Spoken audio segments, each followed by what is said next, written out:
سلام بچه‌ها، به کانال خودتون خوش اومدید. من حمیدم و قراره همسفر شما تو دل تاریخ ایران باشم. من بگید ببینم تا حالا شده که همینجوری نشسته باشید و با خودتون فکر کنید که ای کاش توی این دوره به دنیا نمی اومدید، کاش مثلا تو سالهای گذشته توی خونه‌های بزرگ حیاتدار یا زمانهایی که اوضاع کشور بهتر بود و ایران ابرقدرت بود زندگی می‌کردید. توی این بخش سعی داریم شما رو با روزمرگی‌های جوانای ایرانی تو دوره‌های مختلف تاریخ آشنا کنیم. کیفیت زندگیشون، تفریح‌هاشون، دغدغه‌ها و شادی‌هاشون. اگه به این موضوعات علاقه‌مندین با کانال ما خصوصا این بخش یعنی جوان ایرانی همراه.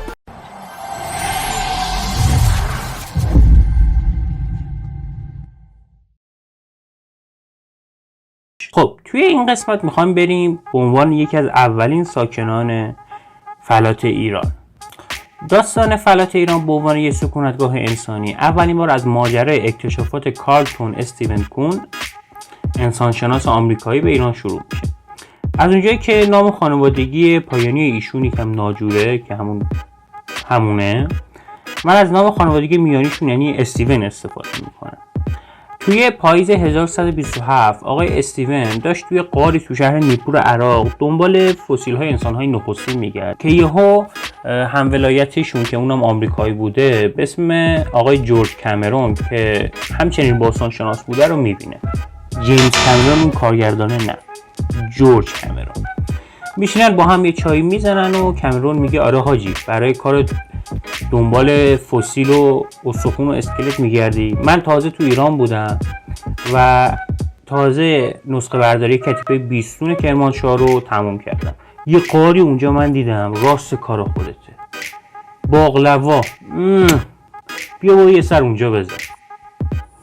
استیون هم گول میخوره، میگه دولشم برم ایران ببینم این کامرون چی میگه.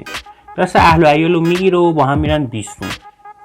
منتها موقعی که بیستون میرسن اونجا فصل سرد بوده و پر برف، هیچ غاری نمیتونن پیدا کنن. برای اینکه زایه نشن و دست خالی برنگردن از یه غاری همون اطراف به اسم غار خر دیدن. بله غار خر. من خر نیستم. ببخشید جسارت کردم. شما عقابی، شما پروانه‌ای، اصلا شما فامیلی. من خرم که اینجا میبورم. من خرم. استیون خوشش میاد، میگه بدک نیست قاراشون، میشه یه چیزایی داخلش پیدا کرد. میبینی که تا تموم شدن فصل سرد سال و آب شدن برفا که نمیشه اون قاره رو پیدا کنه. میگه خانم جمع کن بریم بقیه قاره ایران هم ببینیم. استیون و خانومش از کوههای همدان و قزوین و سواحل جنوبی دریای کاسپین و گرگان و شاهرود دیدن میکنن تا بهار میشه. میرن سمت کرمانشاه و سمت منطقه بیستون. غار رو پیدا میکنن، کاوش رو شروع میکنن و در حین این کاوش ها استیون یه استخون ساعد و یه دندون پیدا میکنه و ادعا میکنه که اینا مال انسان ناندرتاله. بعدن معلوم میشه که دندون پیدا شده مال یه گاوسان بوده، اما استخون ساعد قطعا متعلق به یه انسان بوده و احتمال زیاد متعلق به انسان ناندرتال بوده. جامعه علمی در مورد حضور انسان ناندرتال توی ایران به شک و شبهه بود تا اینکه با پیدا شدن دندان انسان ناندرتال در غار وزمه کرمانشاه در سال 1398 حضور این انسان در ایران به طور قطعی تایید میشه. حالا انسان ناندرتال کیه، چیه، مثلا داریم در چی صحبت میکنیم؟ بذارید از بیانات استاد حامد وحدتی نسب توی جلسه تدکس اصفهان استفاده کنیم. 400,000 سال پیش به نوع دیگری از انسان میده که فکر میکنم اسمشو همتون شنیدین، انسان ناندرتال. اسمش برگرفته از جایی هستش که کشف شده بر اولین بار. تال به آلمانی یعنی دره، نئاندر اسم دره‌ای بوده در نزدیکی دوسلدورف آلمان که در 1856 برای اولین بار بقایای اسکلتی یک نوع جدیدی از انسان کشف میشه. طبیعی هم بوده، واکنش مردم این بوده که این یه آدم مریض بوده، یه آدم زمخت بوده.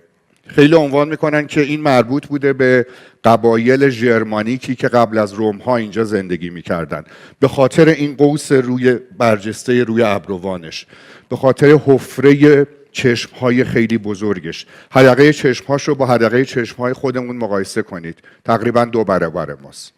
حفره بینیش تقریبا 2 برابر حفره بینی ما بوده. نشون میده که بویایی و بینایی بهتری از ما داشته. و جالبه که بدونید مواردی از انسان ناندرتال هستن که حجم مغزیشون از حجم مغزی ما هم بیشتر بوده. اوریج حجم مغزی ما انسان‌های هوشمند یه چیز هولوش 1400 1550 سانتی متر مکعبه. ناندرتال‌هایی داریم تا 1750 سانتی متر مکعب حجم مغزشون بوده.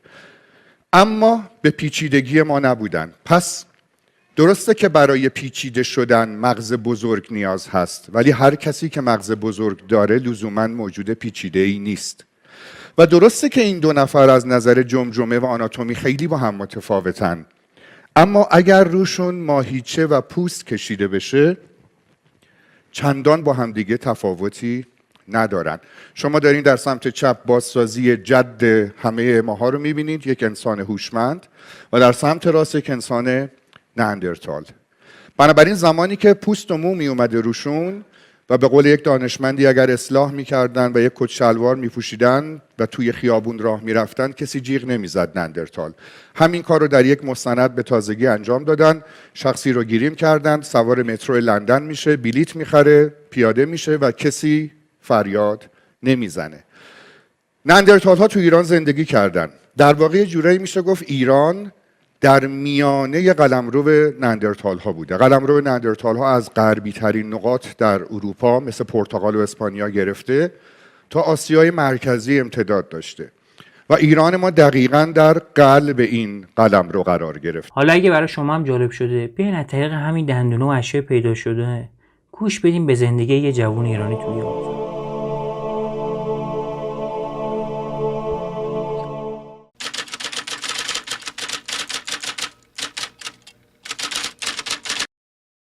سلام دوستان، اسم من کازوه. من یه انسان ناندرتالم و تقریبا 17 بهار از تولدم میگذره.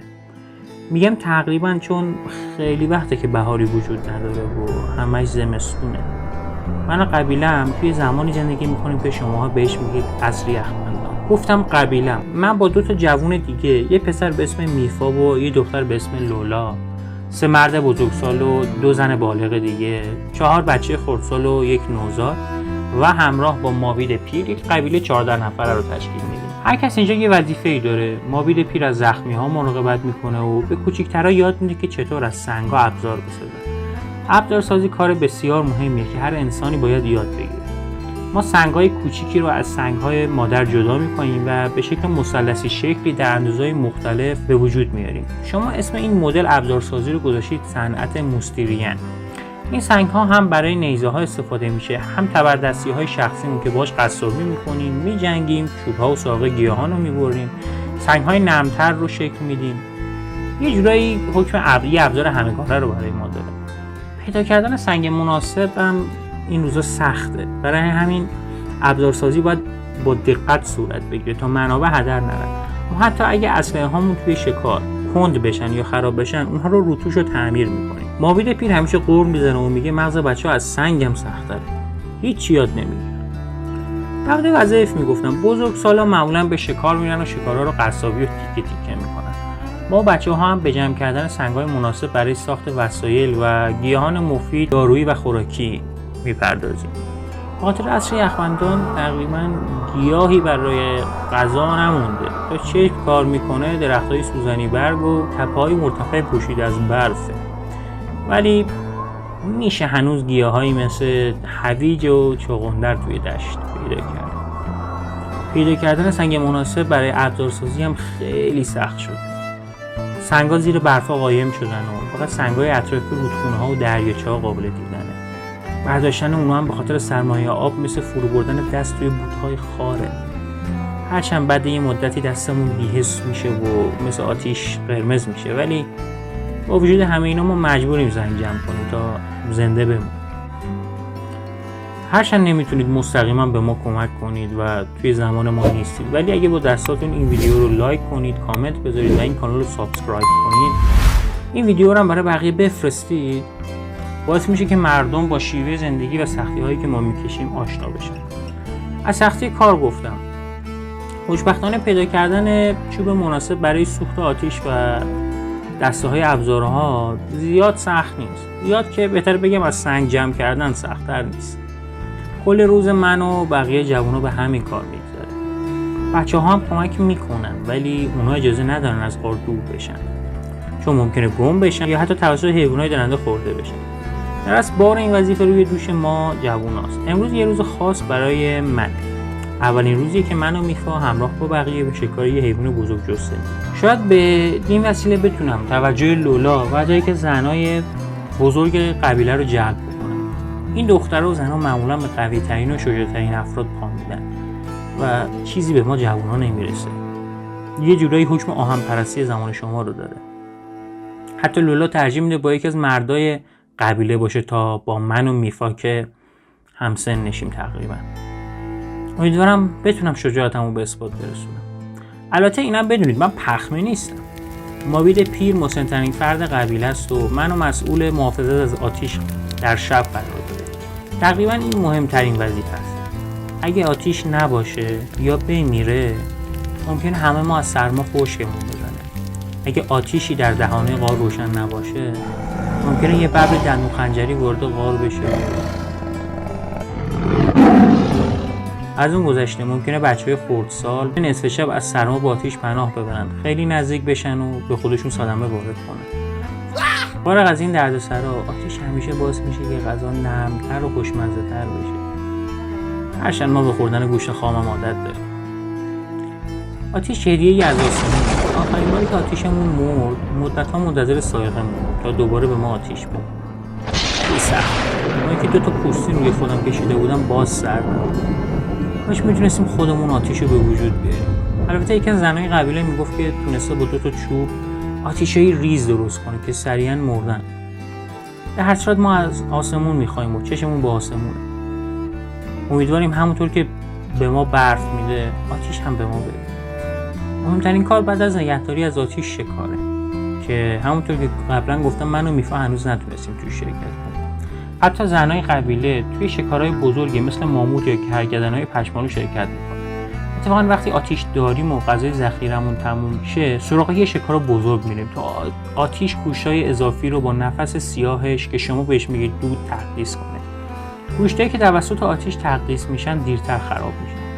البته من و میفا و حتی لولا که شکار حیوانات کوچیکی مثل روباه و بلدرچین و ماهی رفتیم، ولی شکار بزرگ یه چیز دیگه است و فوق العاده خطرناکه. همیشه هم تلفات داره. منشأ اون زخمیایی که اول بهتون گفتم مابید پیر بهشون رسیدگی میکنه همین شکاراست. ما معمولا عضو کوچکتر یا ضعیف از یک گله رو جدا میکنیم و با نیزه به طرفش هجوم میبریم. رو در رو و چشم به چشم. نیزه ها رو مستقیما داخل بدنش فرو میکنه.